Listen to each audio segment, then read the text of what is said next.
మీకు మరియు మీ కుటుంబానికి శ్రీరామ నవమి సందర్భంగా హృదయపూర్వక శుభాకాంక్షలు. శ్రీరాముడి ఆశీస్సులతో మీ జీవితంలో శాంతి, సంతోషం నిండాలి. ప్రతి అడుగులో విజయాలు సాధించాలి. ధైర్యం, ధర్మం ఎల్లప్పుడూ మీతో ఉండాలి.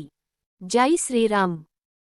శ్రీరాముని జీవితం కేవలం ఒక కావ్యం కాదు, అది ప్రతి మనిషికి ఒక దిశానిర్దేశం. ఆపదలు ఎదురైనప్పుడు కుంగిపోకుండా, ధర్మాన్ని తప్పకుండా ఎలా ముందుకు సాగాలో తెలిపే ఒక అద్భుతమైన సన్నివేశం గురించి ఇప్పుడు తెలుసుకుందాం. సముద్రుడిపై రాముడి విజయం, పట్టుదల మరియు ప్రణాళిక. సీతమ్మను వెతుకుతూ రాముడు లంకకు వెళ్లాల్సి వచ్చినప్పుడు అడ్డంకిగా నిలిచింది అపారమైన మహాసముద్రం. ఒక సామాన్య మానవుడికి అది అసాధ్యమైన పనిలా అనిపించవచ్చు, కాని రాముడు ఆ పరిస్థితిని ఎదుర్కొన్న తీరు మనకు గొప్ప స్ఫూర్తినిస్తుంది. 1. వినయం మరియు సహనం. మొదట రాముడు సముద్రుడికి నమస్కరించి దారి ఇవ్వమని 3 రోజులపాటు ప్రార్థించాడు. పాఠం: ఎంత శక్తి ఉన్నా పనిని శాంతియుతంగా, గౌరవప్రదంగా మొదలుపెట్టడం సంస్కారం. 2. ఎదిరించే ధైర్యం.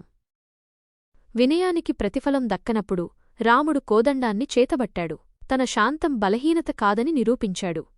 అప్పుడు సముద్రుడు ప్రత్యక్షమై క్షమాపణ కోరి మార్గాన్ని సూచించాడు.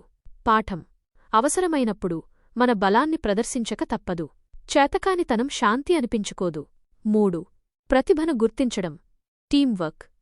సముద్రం దారి చూపింది సరే, కాని అంత దూరం దాటడం ఎలా?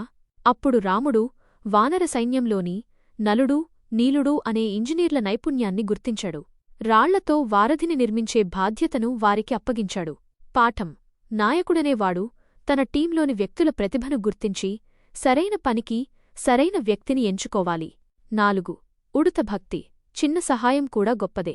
వారధి నిర్మాణంలో వానరాలు పెద్ద పెద్ద కొండలను మోస్తుంటే ఒక చిన్న ఉడుత తన శక్తికొద్దీ ఇసుకను రాల్చి సహాయం చేసింది. రాముడు ఆ చిన్న ఉడుతను కూడా ప్రేమతో నిమిరి అభినందించాడు. పాఠం: లక్ష్యం ఎంత పెద్దదైనా ప్రతి చిన్న ప్రయత్నం విలువైనదే. ఫలితం కంటే చేసే పనిలో ఉండే చిత్తశుద్ధి ముఖ్యం. ఈ కథ మనకు ఇచ్చే ప్రేరణ: జీవితంలో సమస్యలు సముద్రమంత పెద్దవిగా అనిపించవచ్చు, కాని ధర్మం వైపు నిలబడండి. ఓర్పు వహించండి, కాని ఆత్మవిశ్వాసాన్ని కోల్పోకండి. నలుగురిని కలుపుకుని కృషి చేస్తే అసాధ్యమైన వారధిని కూడా నిర్మించవచ్చు. రాముడు రాజ్యపాలన వదిలి అడవికి వెళ్లినా కుంగిపోలేదు. తన లక్ష్యం సీతను రక్షించడం కోసం అడవిలో ఉన్న వనరులతోనే సైన్యాన్ని నిర్మించుకున్నాడు. మన దగ్గర ఏమీ లేదని బాధపడటం కంటే ఉన్నదానితో అద్భుతాలు చేయడమే రామమార్గం.